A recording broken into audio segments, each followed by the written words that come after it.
Good morning. Good morning. Welcome to Detroit in Black and White. We are so happy to be here on this cold Saturday morning, although it's a little bit warmer than it has been the last couple of days. We do not have Adolph with us today. He's not with us in person, but he's here in spirit. But we do have, I'm going to introduce our guest first, and then I'll go around the table. Ed Sarpolus.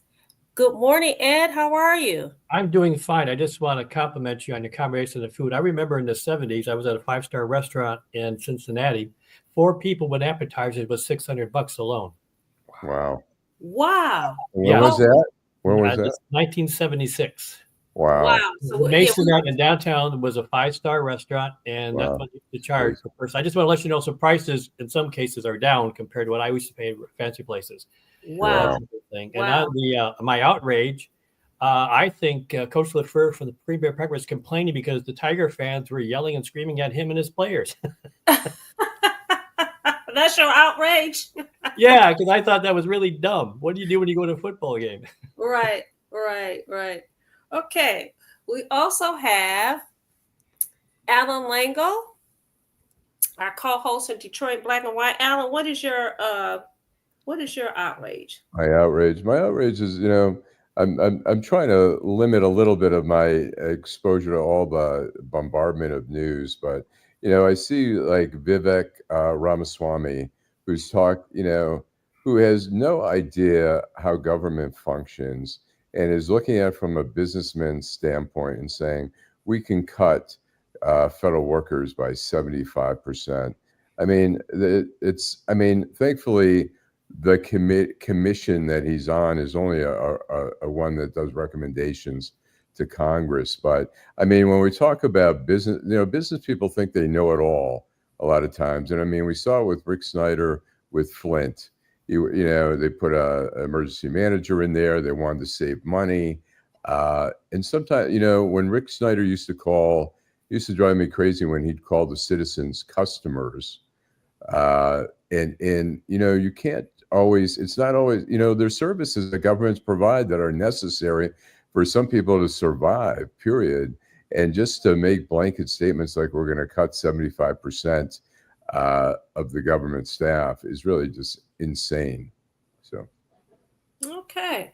And we also have Jim Nardone, who is with us all the time. So, Jim, what is your outrage? Well, I'm going to go deep today. I'm not going to be as light as the rest of y'all. And I haven't want to say good morning to Jill and Dee Boyce, Burdell. Thank you for tuning in. Thanks for being a part of our show. Mike Bouchard and the widow of a young man named Bradley Reckling, a 9-year veteran of the Oakland County Sheriff's Department, was brutally murdered on June 22nd of this year. Is that the murder with the guys that still in the cars on the east side of Detroit and the car was over on the east side? Is that the one you're talking about? That is the case. Oh, yeah. Two of the 3 men that were charged and the shooter were both around 3 months before this fine deputy lost his life. They were arrested by the Troy Police Department after a chase. 2 of these young men were in possession of illegal firearms. They were put in jail, and the judge, her name is Kirsten Hardig, decided that one of them deserved a PR bond, dropped the bond from $111,000 to $20,000 PR, and the other one paid $10,000 bond. And within 3 months, here they are again in the same situation with police officers, and this poor young man lost his life. The father of 3, and his wife is pregnant. And I give Sheriff Bouchard credit for standing up for what's right, and I'm not too happy with the judge. Was that a Troy district judge? Is that what it was? I believe it was a district judge, out there in Oakland County. I'm not sure. I think that's where the charges were originated. Well, I'm not familiar with her. Let me say this. So she gave a bond that was relatively low. They get out. They get in trouble again in Detroit. And the judge at 36th District give them a bond, and Bouchard rips him a new one. Well, they were charged by the prosecutor's office. They're held now after the shoot. They've been held since June, I believe, on the shootings. They killed this young deputy, but I'm disappointed as a former police officer when judges hide behind their robes. Stand up. If it's just a trend, right? Don't hide behind the robe. Come out and say I made a mistake. But judges never do that. You know, we hold police officers accountable. We hold government accountable, but judges are never held accountable. You know, that's interesting. That's interesting because I tell people I practice law. That's in fact what I do. I'm not perfect. Doctors practice medicine. I agree with you to a great extent that a lot of times they don't want to say, you know what, that was my bad. That was a bad call. I did have an incident years ago where a judge made a bad call, and I left out of the courtroom really ticked off. But you know what she did? She had her clerk call me later on that day and called me back in the next day and say, hey, I made a mistake. That's someone that I could respect because nobody's perfect. We've all made misjudgments, right? But I agree with you. I mean, yeah. I think when something like that happens, it speaks for itself. Everybody knows it was the wrong decision. When somebody murders somebody who is let out on a personal bond, you know, obviously, look, the judge has got to know, the public knows. It's, you know, but I mean, obviously, it'd be nice if they apologized, but you know, we all know the judge fucked up in this case. It was ended up being the wrong judgment there, but you know. So my outrage, I found my outrage on social media. So earlier this week, so social media, and there's a guy who he calls himself a street reporter. Right now, the hot story is what's going on in the Jeffersonian apartments. But he goes out with his camera and talk to people. There was 3 kids. I don't know if you guys saw this on the news. The parents, the father is a pastor for church. The mother is a teacher, Detroit Public Schools Community District. The kids have been sleeping out on the porch since July. Because? Listen, nobody really knows the reason. One of the kids said because the parents said that they're bringing the outside world or living something about the outside world. Clearly, they got a whole lot of religion going on. But here's the tea. Well, since July, one of the neighbors says that she called the police. She called CPS. Nothing was done. They go out, talk to the kids, and I guess because the weather was decent during the summer and they were able to eat, they were, you know, they did get dressed when school started. They were going to school every day, you know, so they were eating. They did have, you know, clothing. But this particular evening, this young man went out and he filmed him. You could tell the oldest kid he said, don't put me on camera. Do not put me on camera. He said, listen, I'm just trying to help you. And so, of course, it went viral. Fox 2 went out. They went to the house. They went to the church. They also went to the school.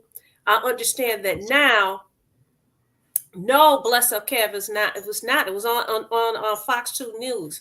I understand now that the children are in temporary shelter, but temporary housing. But there's a thing that I think the oldest kid is like 18 or something like that. Of course, people are saying, well, he's an adult. Listen, we don't want people who are unhoused sleeping outside, be it 100-degree temperatures or 20 degrees temperatures. That is ridiculous. But to have these kids sit out, live, basically, if you're sleeping on the porch, to me, you're living on the porch. I think that is outrageous. I've been following this story all week. It's just outrageous. Now, you have people who say that you don't know what's going on in the house. No, I don't. And guess what? I don't need to know what's going on in the house. I don't need to know what the kids did. The fact of the matter is, if they were delinquents and they're acting out, listen, you call and get them into to court. If in fact they're being disrespectful, there's other ways that you can address it. Making them live out on the porch, and it was clear because you saw blankets, you saw clothing, you saw shoes. lined up, like, you line up your shoes, what shoes am I going to wear today? That kind of thing. Now, if that is not, Deborah G said they're 15 and 13. If that is not outrageous, I don't know what is. And everybody should be pissed off. Now, it wasn't until Fox 2 went out, after neighbors have called, they've been out there since July, then CPS gets involved. That is outrageous. It's sad. It's sad that it takes public shaming by the media for the proper agencies to do the proper things that are done there. But that's It's where I also give a sad thumbs that up. I give a thumbs up to the media for being able to expose it. the street media for bringing attention Well, to this. well, It's really initially, sad. but Yeah, Can you it's describe sad the that you street have these media? parents that stand in the power of authority. You have a minister, a pastor of a church, and you have a woman that teaches. Are you kidding me? right. And again, I don't know what's going on in that house. I don't know what they did to deserve it, but to me, that didn't deserve anything. Eric and I talked about this earlier this week, as well as Dwayla. Eric says the response for so many about the kids sleeping outside is systemic of the nonchalant nature of our society.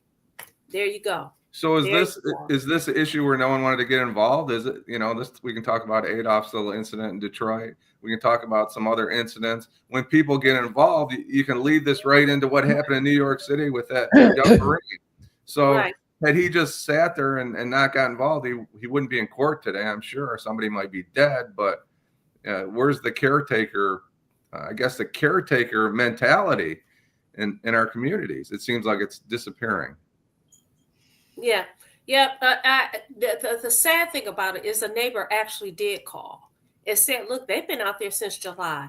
And like Blessed Kev said, initially when I read it and I sent it to a couple of people, they was like, this could not be true. But in fact, it is true. It's terrible. It's It's terrible. abuse. I It's hope that it's whatever's abuse. going on there, I hope that the family is able to reconcile and get it together, because clearly there's some issues going on there. Well, But I my think understanding not- is when they build this new big court system in Detroit, all the news happening with the court, they did not build a youth center to hold youth when they're in trouble. So now ARC is taking over some of the responsibility because the court system forgot about the youth when they build up the expanded new court system, the buildings. There is You a talk youth about the center new there. criminal justice center here in Detroit, or that's what you're There is talking a about? youth center there. So it is it's But I set talked up. to people last night. It's not really set up for the youth, and now they're supporting them off to other buildings in the city. Well, Listen, I think one of the things that really, besides how horrible this situation is, it really warrants a review of the agencies and their lack of response to that type of thing. It's like these agencies are there to capture people who are falling through the cracks, people who need help, intervention from the government. And when that's not happening, that's a failure on the part of the government's part as well. so you have, to me, two extremes, because on one hand you see where they overreach and it's like, this is ridiculous. Are you telling the truth? You know what I'm saying? You snatch these kids out the house. But then on the other side, when you don't do enough. Now, you got a neighbor calling like, okay, it's July. These kids are sleeping on the porch. Maybe they felt like, well, it's hot out.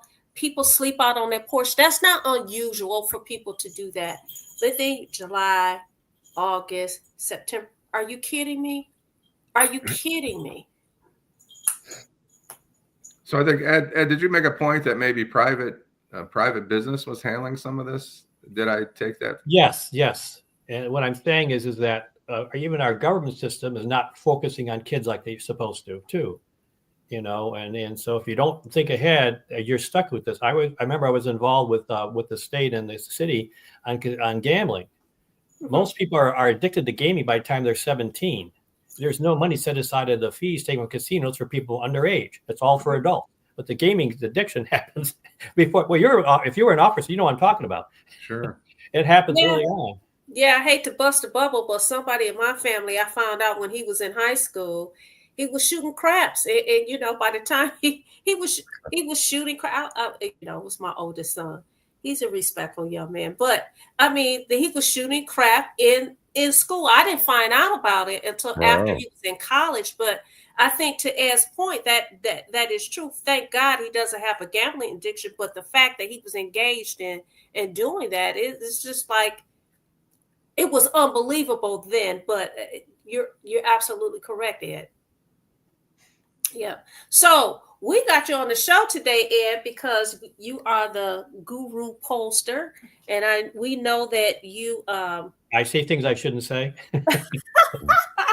So we know that you are abreast of what's going on in terms of Mayor Duggan, who has decided to throw his hat in the ring for the governor's race. So we want your opinion about it. We understand that he is a person who does polls before he makes decisions. He has a history of doing that. So we want your take on that. I wasn't surprised. I've known Mike Duggan for, good grief, for over 30 years. And you know how he worked with McNamara. You know his family history. He was a wild child when he was a little bit younger. That's why McNamara hired him, because he's very aggressive. You remember his parents, his dad was a judge, was a Republican, so the fact that he comes from, not a Democratic background, even though he's been a Democrat most of his life. The bottom line, it was not unexpected. If you look at the election for 2016, when Hillary Clinton lost, you look at Harris's loss this year, you look at what's going on, is he made a decision, the fact it's going to be impossible for him to win if he stayed and ran in the Democratic primary. And why is that? Okay. The bottom line is, if he's stuck in his mind, he saw why Harris lost. He thinks he's going to be forced to push the women's rights issues, 100% of it. They're going to ignore it, because in my polling is one reason why Harris lost. And Hillary cost, the fact is that there's no discussion about economy and jobs, and in Harris' case, they never talked to men and male issues or job issues.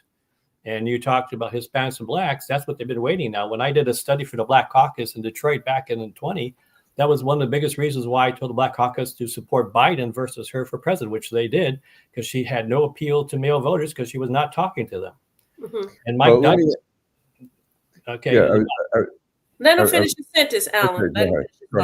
So Mike Duggan's looking at the fact right now is that the Democratic Party is starting to push Pete Buttigieg for governor. Jocelyn Benson's going to run. So he has no chance, because the issues that he thinks it is going to take to win the governor's races will be gone. So the bottom line is that since most of his money comes from Republicans, run as an independent. If business supports him, and if they're going to push Tudor Dixon again from the Republican side, he thinks he has a legitimate shot, because he will get votes from both parties. The Detroiters, in the poll I done recently, Detroiters would vote for Mike Duggan for mayor again. And so he thinks the black vote may not totally leave him if he runs in the general. He thinks his best shot to win as governor is to run as an independent. Remember, Mike Duggan is not about money. He's about power. Right. And so he's doing this because he thinks this is his best shot to become governor. Well, Ed, let me ask you this. There are some who say that by Mike Duggan running for independent, he's going to help. He's going to split the Democratic vote, and it'll give the Republican, a path to victory. What's your read on that? Well, you assume that Mike Duggan's going to talk like a Democrat. Okay. I know Mike Duggan. He's going to talk what it's going to take to win. Okay. He's very smart. Remember, he's learned from the past. You look at Hillary.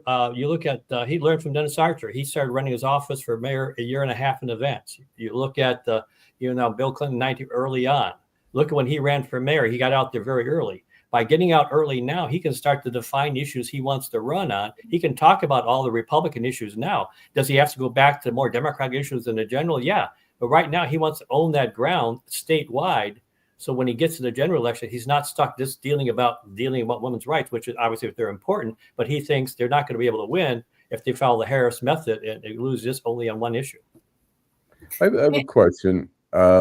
We talk about, I think some of the concerns were about labor not being as strong this time. The Arab vote, obviously concerned about the Gaza war. No. The bottom line, I did analysis of all 50 states. Sure, go ahead. And every state, Democrats stayed home.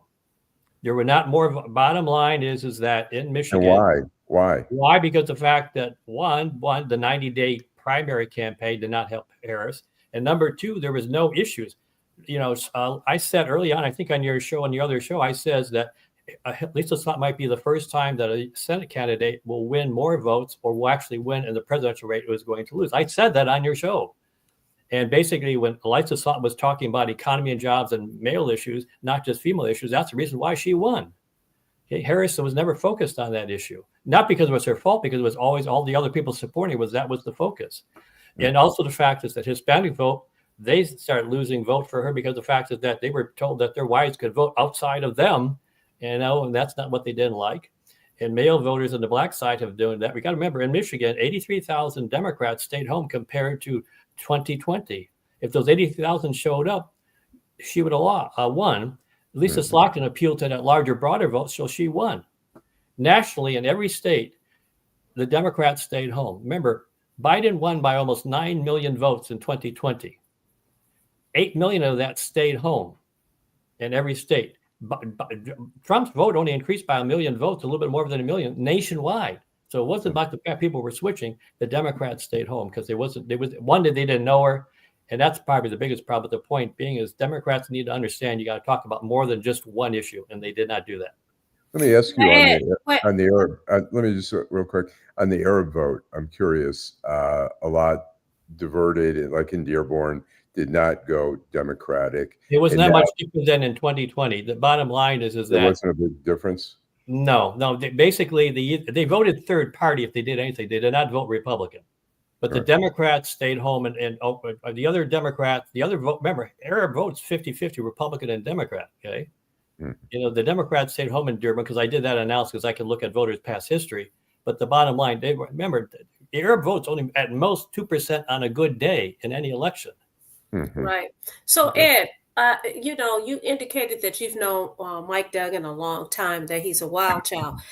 To me, I look at this, and maybe you guys will agree or disagree. It doesn't matter. To me, for me, the fact that he's running as an independent, one, it was not surprising.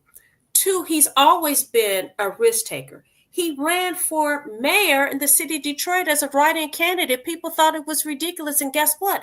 He ended up winning. So for people to say, in my opinion, well, because he's running as an independent, he's turning off the Democrats, which he's built his reputation of being a Democrat, and that the Republicans are not going to vote for him.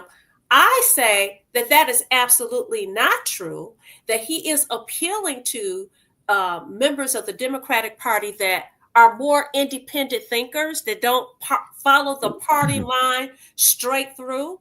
Well, you are correct. And I'll explain one other thing. On January of the election, when he had the write-in, I said he was going to win no matter what. Because remember, he was running a year and a half in advance. There was no write-in. They already were going to vote him before the write-in happened, okay? Right. So people said the write-in was just a token gesture. Because, as a matter of fact, I remember working with an article with Allan. In January of that year, he was already the mayor of Detroit. There was no way. And Benny Napoleon, 80% of his money spent on staff and never even worked as the campaign. So Mike Duggan was it. He learned from Archer. Because remember, Archer from Kalamazoo won in Detroit, and he started a year and a half in advance. Mike Duggan understands he can now, because he's not labored by the Democratic primary, he can go over to West Michigan. He's got voters in West Michigan. The Republicans in West Michigan don't like him because he's always getting, votes and stuff for Detroit. So he's doing what he has to do. He knows that Detroiters, some of them are going to stay with him. He has to go out and win votes now statewide. Now he's not labored with that by trying to win a Democratic primary. What do you see as his? Do you have any questions of Ed, Jim?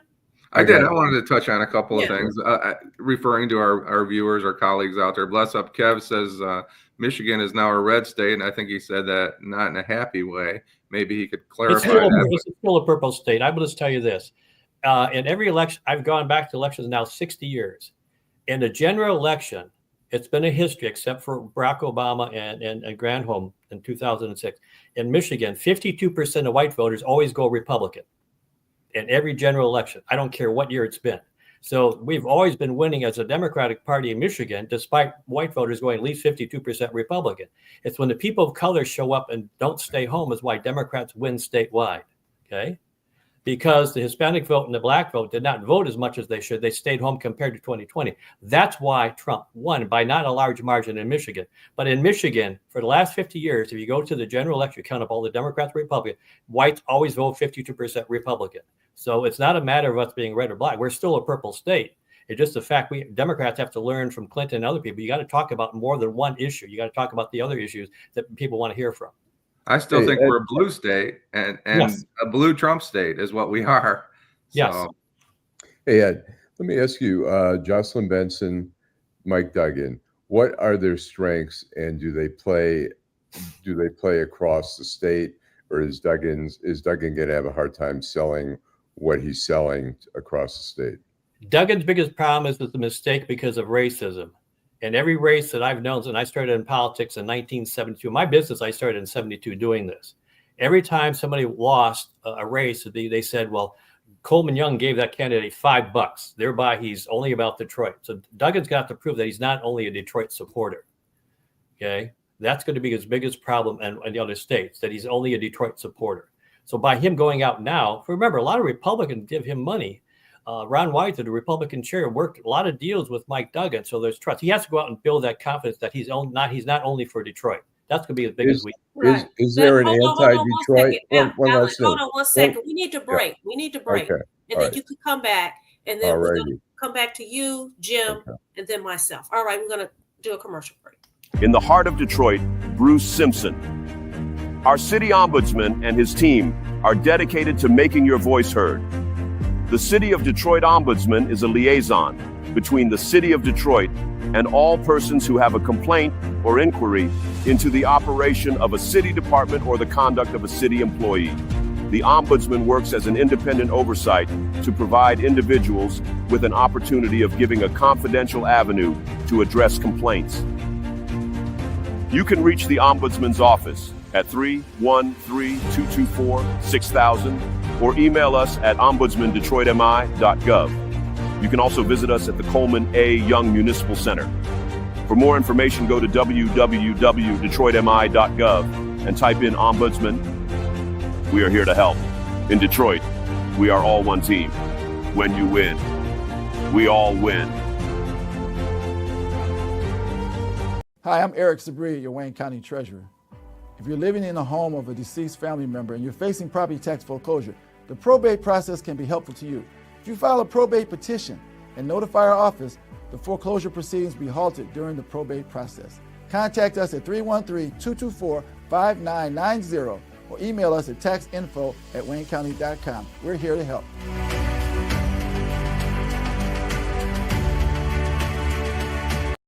I love teaching others because when I first got into the healthcare field, people overlooked me. I was really a ninth grade dropout who had no education, but I was determined to make something of myself for my baby. So Motor City matched the funds I put into my business. They awarded me $20,000. So now I'm able to focus solely on first step healthcare training and give it everything it needs. All because I live in Detroit. We're back in Detroit in black and white. If you're watching today, we thank you for watching our show. We want you to like, subscribe, and share. We want to give a shout out to all those people that are participating. We're going to get to you as soon as possible. Again, we want you to like, subscribe, and share. You can catch us every Wednesday and Friday, 8:30 p.m. in the evening to 9 o'clock. And you can catch us every Saturday from 10 o'clock in the morning to 11 o'clock. Thank you so much. Okay, Allan, you have a question after that? We're going to go to Jim. Ed, I have a question in terms of Detroit. I don't get up to the UP. I don't get around, too much to northern Michigan. So or even Trenton. Yeah, or Trenton, that too. I got to get there. But the question is there an anti-Detroit sentiment around the state? And I wonder if the Detroit Lions people, loving the Lions all around the state, if that gives Detroit a little bit more love, and is there an anti-Detroit sentiment around the state? Yes. When I used to be a lobbyist for different groups, so I've done a lot of stuff in my years of working. There is. The lucky for Mike Duggan is the fact is that Benton Harbor area is a growing black population. Grand Rapids is a growing black population. Muskegon growing black population. Okay, so he can start reaching out in the other parts of the state. Romulus, southern Wayne County, large black population. The blacks in Oakland County and Macomb County are becoming more Republican. So there is an anti-Detroit. So he has to do that. Okay? Your question about Jocelyn Benson, One reason why Jocelyn Benson did not run for U.S. Senate is because the fact is that I did some work for some of the interest groups showing that Benson was too liberal to win in race, and Lisa Slotkin was just the right amount of conservative. On the issue of Jocelyn Benson, other than a Democratic Party, one of her issues, the fact, is the Black community is still not happy with her. Some of them, the fact, the way she deals with the redistricting process. It's her the reason why they went to court. And you understand the money that the Blacks got to defeat Benson in the court, but all Republican money. Okay. And so, so the point being is that Duggan understands this. Eric Brown is correct. He's out. Mike Duggan's already reaching out to Black people again. He's going to do that around the state. He's going to talk to leaders. There's a lot of Black businessmen who never have given to a Democrat at all that were looking for somebody that they can trust and know. But the anti-Detroit thing is there. I know how Duggan had to deal with that issue in the legislature when he's lobbying stuff. He needed to get people to help him out. But the point being, Duggan is doing what he did well, and when he ran for mayor in McNamara, you get out early, talk to the people that you think don't like you, build some bombs, get the Republicans that do like you. Remember, there's a lot of Republican businesses. The other people forget, a lot of Republican businessmen gave money to Coleman Young because they trusted him. Mike Duggan knows that. So he's reaching out. Governor Blanchard, the same thing. Right. Okay, Jim, you have a question, then I have a couple of questions. I do. First, thanks to Bastello Maserati. I'm not sure if that's a birth name, but I love it. Thanks for your input on our screen. Dwalia, Eric Brown, and Jim. Bless up, Kev. Thanks for all your comments. They're helping us along. But I guess my question to you is, how do you reconcile Slotkin's win with Donald Trump's win? It's kind of conflicted. So maybe. Well, that's what I told you. Well, the point being, the fact is that Slotkin's people ignored the Harris campaign and the Liberal campaign. She focused on core issues. Okay. She ran in the 7th congressional district that Curtis Hotel lost. Okay. She understood that if you're just talking the liberal left issues on women's rights, you're going to lose. Bill Clinton knew that in 1992. Okay. Barack Obama did not talk only about women's issues. The point being, Slotkin talked about core issues.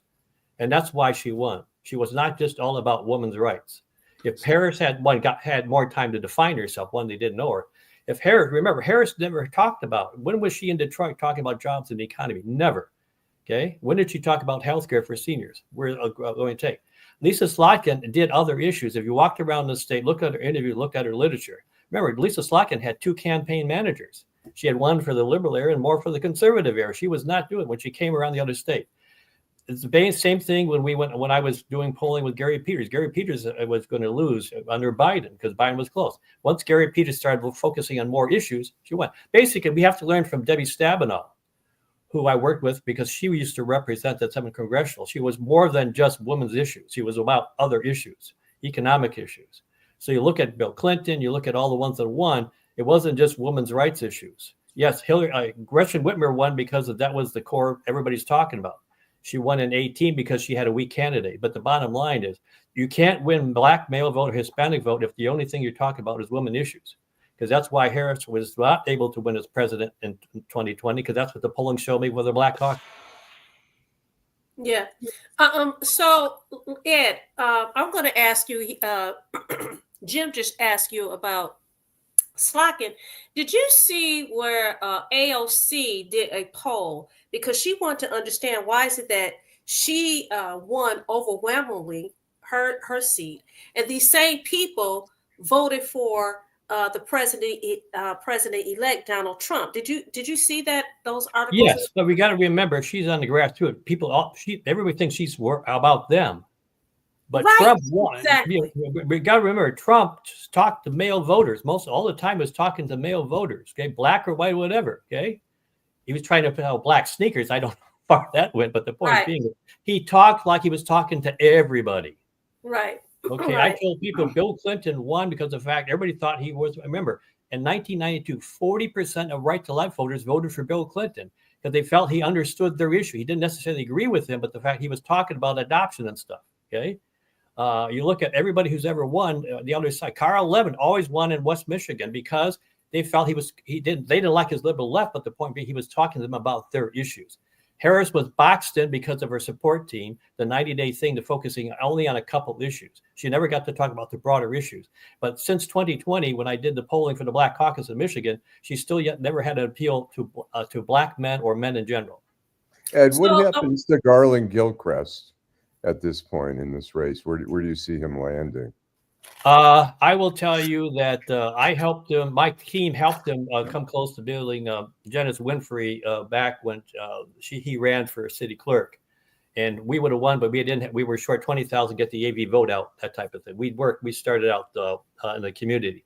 His problem is John Cherry's case, the fact he does not have his own identity. Right. He's not well known in the Black community. Right. I'm a little bit concerned the fact that I think Vanessa, didn't he sell like $1.5 million condo in Detroit, to leave or something like that? He's almost like Hill Harper. He doesn't look Black from the way he talks about who he is, his life, that type of style. So he's not going to appeal to the Black voter like he thinks he's going to do that. So he's not going to have the connection that people think. And, and I'm not even sure that he's going to run for governor, but I'm going to ask you, I want to pivot to Detroit. So Duggan is running for governor. Now you've had all these people. And I was born and raised in Detroit. So yeah, I love Detroit. That's what's up. You have all these people that have thrown their hat in and said that, listen, I'm going to run for mayor of the city of Detroit. What impact do you think that the fact that Duggan is running as an independent, is leaving the city of Detroit, and the person, whoever wins, what do you think is going to, do you believe that they're going to have some kind of good relationship with him in order to, ring, to win the election here in the city of Detroit? Well, what they're going to have to do is understand how he won the vote. Okay. What happened in Detroit, senior voters never left Mike Duggan. Okay. Once he did door to door, they never left him. The key thing with Mike Duggan is who's going to appeal to the business community to fund their race. There's never been a mayor that's won, including Coleman Young, unless you had the money. Even Dave Bing had $3 million from the business for himself. Mike Duggan was all about Republican money. Okay. Kwame Kilpatrick got from the Arab and Lebanese, plus the hip hop generation outside. So the bottom line is that in the end, you've got a lot of good candidates, but if they can't raise the funds, remember, 4 years ago, Mike Duggan spent still $1.5 million in the primary to get through that primary. Mm-hmm. Okay, so unless they could raise the money, unless you have name recognition, it's gone. The only person who has name ID right now is Mary Sheffield. Okay, but she's not well liked amongst female voters in the city. Okay, but the point being, she has the highest name recognition, but her solid base in the city is much less than her name recognition. So you've got Mary Sheffield, you've got Fred Durhall, there's talk about Dennis Archer Jr. getting it. I don't know if that's going to happen. Chantel Jenkins. Chantel Jenkins is probably the one that has the closest relationship outside of Duggan because he's got a lot of support for that type of thing. But the bottom line, it's going to be name recognition and get the business support, not because you have to do business issues, but you're going to have to get the money in order to get your name ID out there. Right. Okay. Allan, you have any more questions? One more thing. It's one funny thing is because Mary Sheffield has to justify taking money from a MAGA Republican of $8,400 at one of the fundraisers, and she was at a Trump fundraiser. So that'll be interesting how that shows up in the campaign. And the mayoral race, I mean, do you see it wide open, or is there anyone who's really got an edge at this point? Well, right now the edge is Mary Sheffield because she is the only one with name recognition. Okay, that's the only one that's out there. But she's not that. But it's very weak support. But that's the only one name ID. Anthony Adams wasn't going to win because no one knew him and he didn't have the money. It's going to come down to funding. Okay, the only person who would beat right now in polling that I've done is Warren Evans would probably beat Mary Sheffield in the city if he was going to run for mayor again. But he's pretty much told people's not. Sharon McPhail would win in the city because people still like her and know her. So Mary Sheffield probably has the nice name ID. The question is, all the other candidates, where they get the funds. You look at Portia. The problem with her, nobody knows who she is. She's a great lady. Lady, but nobody knows who she is. And she hasn't really said whether. I mean, I'm sure you've heard the rumors, like I have, that she's thinking about putting her. Well, she thinks about a lot of things, but the point of me is you got Mary Waters still maybe jump into the race because she promised to do that. Well, the point is she wanted to give up a relatively secure seat, but there again, she learned against Sri Thalander that just because you're Black and a woman doesn't mean you're going to win in Detroit. Right. Absolutely. And that brings me to the question: do you think that Detroiters are ready to have a woman as the mayor of the city of Detroit? Well, actually, let me explain something to you. If you go back over the last 50 years, even in a Democratic primary for governor or U.S. senator, no woman has ever won the city of Detroit in a primary. Why? It's cultural. I've learned working in the Black and Arab community and Hispanic community, women are perceived to have a certain level of height in Congress. Black people weren't supporting Harris because, one, they don't think that's a woman's role, okay? Black community, same in Arab communities. So part of the problem, Debbie Stabenow needed West Michigan to win the primary. Gretchen Whitmer needed West Michigan to win. So women have a problem of a perception. You can be Secretary of State, you can be all these things, but it's a question of being that high office. So that's a cultural thing. That's not something that's anti-woman. It's the fact that's what they perceive. Okay, so are they ready? I think that a woman is ready, but the point, they're going to have to work harder than the male voter to convince Mary Sheffield only because if she wins it because of name ID and if she gets the funding. Okay. All right. We're going to shoot to commercial. Then we're going to let you wrap it up, Ed. And then we're going to turn the show over to our viewers. All right. Taking a break. In the heart of Detroit, Bruce Simpson. Our city ombudsman and his team are dedicated to making your voice heard. The City of Detroit Ombudsman is a liaison between the City of Detroit and all persons who have a complaint or inquiry into the operation of a city department or the conduct of a city employee. The Ombudsman works as an independent oversight to provide individuals with an opportunity of giving a confidential avenue to address complaints. You can reach the Ombudsman's office at 313-224-6000 or email us at ombudsmandetroitmi.gov. You can also visit us at the Coleman A. Young Municipal Center. For more information, go to www.detroitmi.gov and type in Ombudsman. We are here to help. In Detroit, we are all one team. When you win, we all win. I love teaching others because when I first got into the healthcare field, people overlooked me. I was really a ninth grade dropout who had no education, but I was determined to make something of myself for my baby.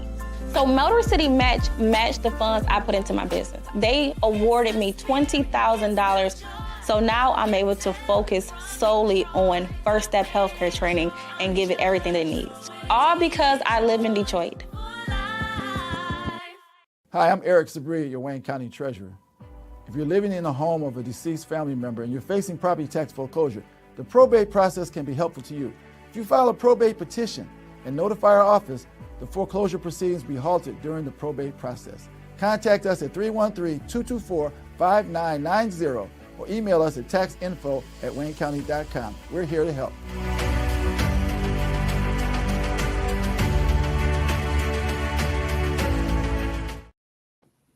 Okay, we're back, Detroit in Black and White. Good morning, Rhonda Williams. Welcome to Detroit in Black and White. Ed, Eric Brown has asked me to ask you, and this will be our last question. What are your thoughts on people viewing Mayor Duggan as the savior for the city of Detroit? Do you think that will resonate with voters across the state of Michigan? No. It'll help him in people in areas that are Black or multicultural, the fact that he's demonstrated that he can work with other races and other cultures. That's where he'll benefit from them. You got to remember, until Biden got into the race, Bloomberg was leading in Michigan amongst Black voters. Did you know that in 2020? Because he was perceived, because Black from New York, and Jim would know this, working in an office, if you talk to unions out there, they put Bloomberg, whatever he was, he still outreach to the Black and other culture communities. Okay, Duggan has done that. It's not necessarily going to appeal to voters, but the fact is people of color will see, like in Muskegon and Grand Rapids, that he can work with other people of multicultural and ethnical background. That will help him there. But amongst white voters, no. You don't think so in the big counties of Michigan, like Macomb and Oakland and no, you can't talk about Detroit and Macomb. Come on. He's a known commodity, is what I'm getting at. He's a known commodity amongst business and conservatives. Okay. Okay, that'll help him out. No, I'm not going to say that it won't help, but it's not going to be as big as people think. Okay. He'll be able to say, look, I worked with Republicans, I worked with Republican business people. I can raise money, I can get the job done because I worked with multiple people. That's what his message is going to be. He knows about jobs. I have a question in terms of Governor Whitmer. What do you see her future as? Do you see her as a potential candidate in 2028 or a VP candidate or? Well, the problem is going to be is the fact is that she has to rebuild her image because she failed. She failed. Okay. you got to remember with Gretchen Whitmer, remember all Democrats tend to forget Detroit and Wayne County until they need them. Okay. So the point being, there's no really strength out there. And the fact is that she did not help Kamala win, Miss Harris win in Michigan. So that's not the point.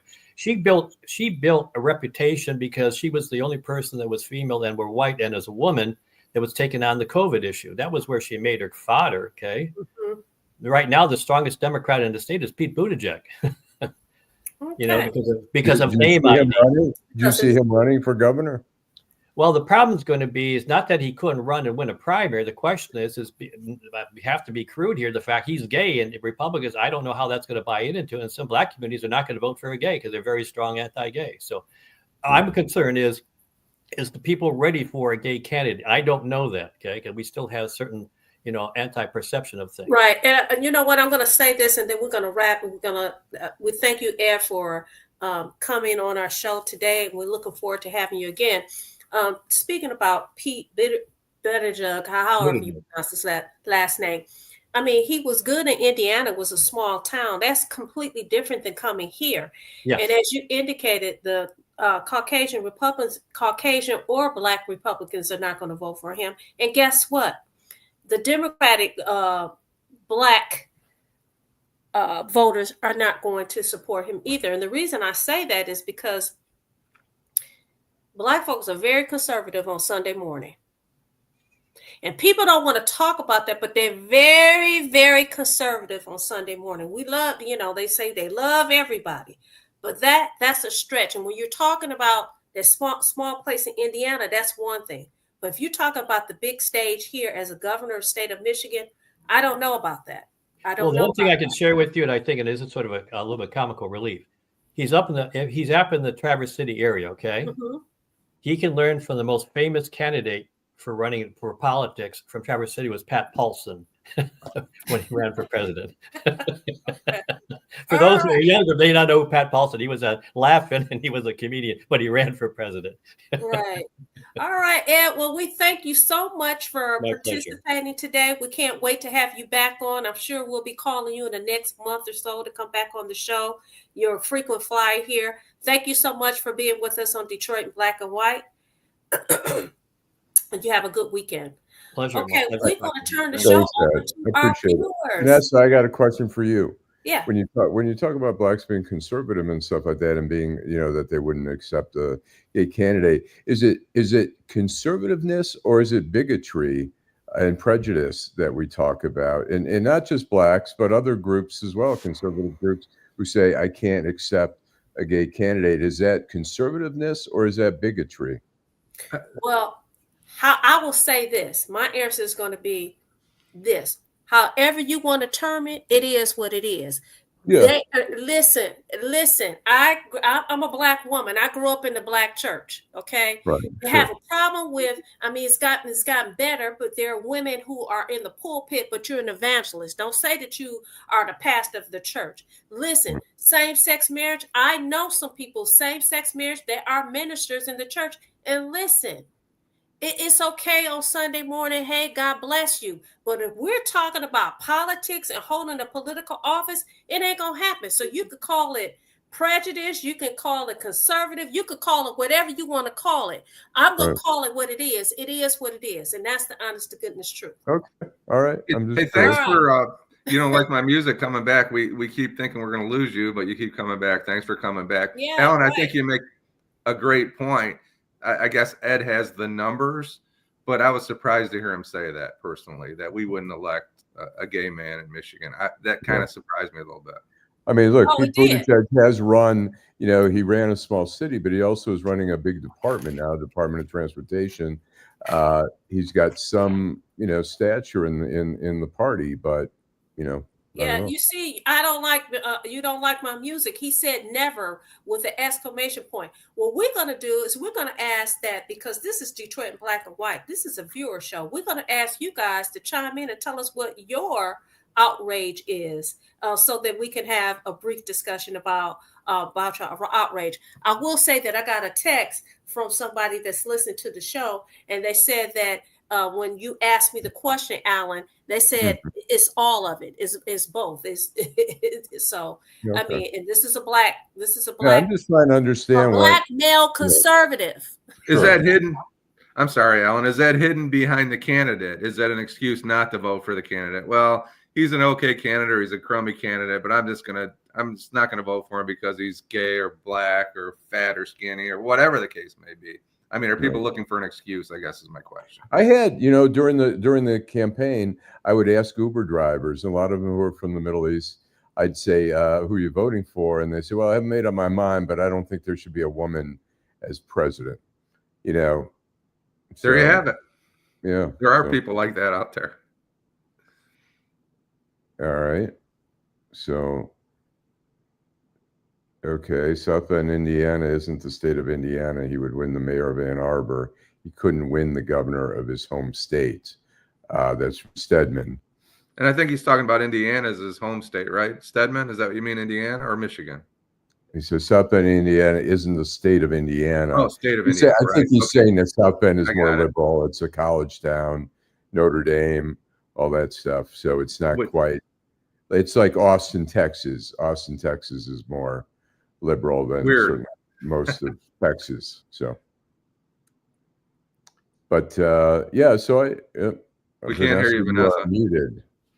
Oh, thank that's you. Music why. man. Okay, I'm sorry. Thanks. So, does anybody have an outrage before we go? We got 8 more minutes. So, Rhonda, Jill, you don't like my music. Eric, Bless Up Kevin, thank you so much. He's I think Bless Up Kev was bragging. He said he graduated from Cass Tech. You know, them Cass technicians are 93, right? 1993. Y'all real different. But we thank you guys so much for participating. But do any of you guys have an outrage that you want us to discuss? What happened to Bustelo, Maserati? Come on back there. Give us. I have a question to throw out to the viewers. Is that what are the issues that'll be important in this mayoral election? That's a good one. My outrage is all right. Bless up, Cat. Class of 93. You're a youngin'. My outrage is the alcoholic white nationalist that might be Secretary of Defense. Oh, that's his. Pete Hegseth. Right. I mean, I think it's interesting that, we didn't have, now they've agreed to have an FBI background check. So all the things that all the senators have said, well, this is conjecture and rumor and all that stuff, the FBI is going to be able to investigate some of these allegations and come up with a report on those things. Timothy, hey, thank you. Timothy Squire Bay says it's outrageous that people care more about animals than humans. You do see a lot of that. You do see where people are so much more compassionate for animals than humans. It's it's good that people can be you can be both compassionate for humans and animals, but there are some people who don't relate to humans as much as they do animals. So. Right, but listen, hey, people probably think I hate animals because I had my animal on yesterday and the day before, okay, because it was super cold. Eric says he's outraged by the amount of money wasted by the Harris campaign. I want to touch on that for a minute. Did you guys see that they're talking about suspending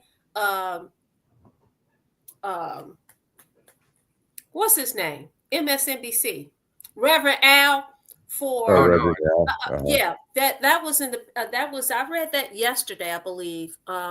Yesterday that they're talking about suspending him. Listen, suspension. Okay.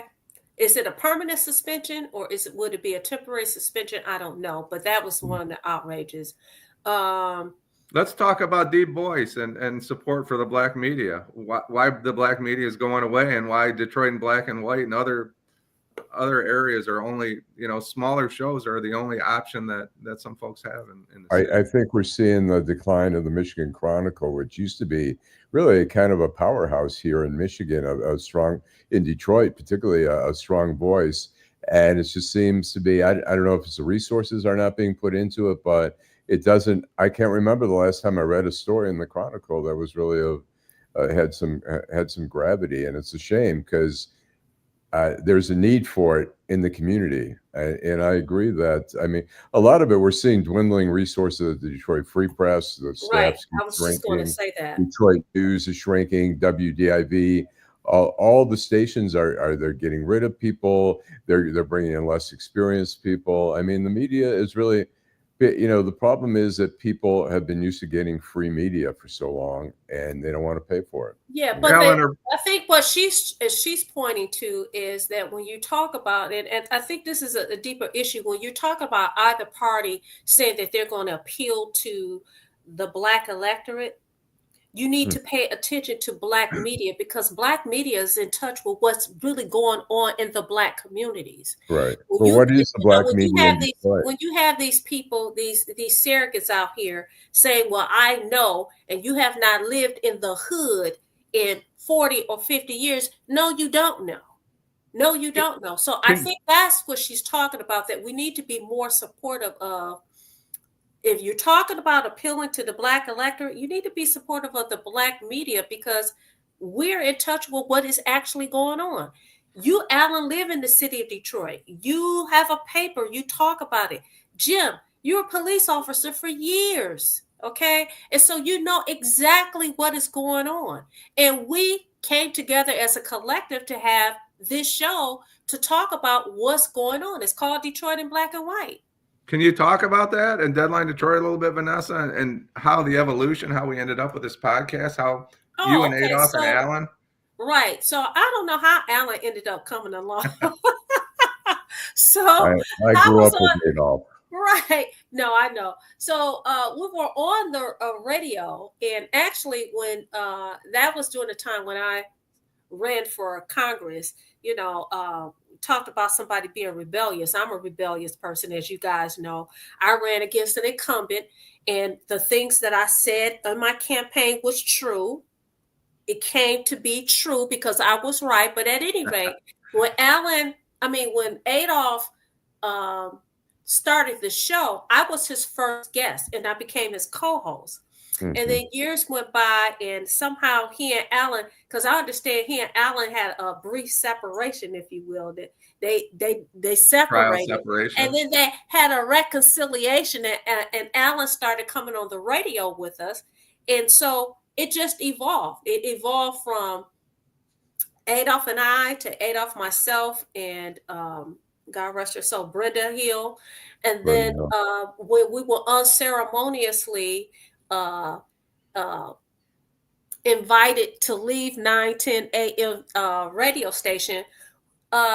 We were terminated right after one of the shows, like a minute after the show. Listen, I wasn't terminated. Listen, now let's be for real.